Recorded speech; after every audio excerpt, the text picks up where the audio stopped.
శ్రీగురుభ్యో నమః. హరి ఓం. అందరికీ నమస్కారం అండి. మాఘమాసంలో శుక్లపక్షంలో వచ్చేటటువంటి ఏకాదశిని భీష్మ ఏకాదశిని పిలుచుకుందరు. జనవరి 29న రాబోతుంది. దీనినే జయ ఏకాదశిని కూడా పిలుచుకుందరు.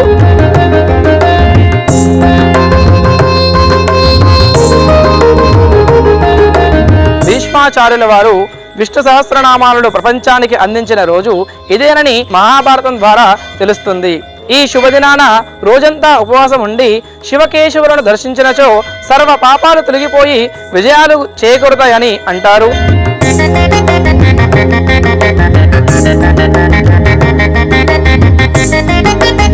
అంతటి విశిష్టత కలిగిన భీష్మ ఏకాదశి రోజున చౌటుప్పల్లోని కొలువుదీరిన శ్రీ పుణ్యలింగేశ్వర వారి క్షేత్రమునందు 12 జ్యోతిర్లింగాలను దర్శించి హరిహరుల అనుగ్రహాన్ని పొందగలరని మా యొక్క మనవి.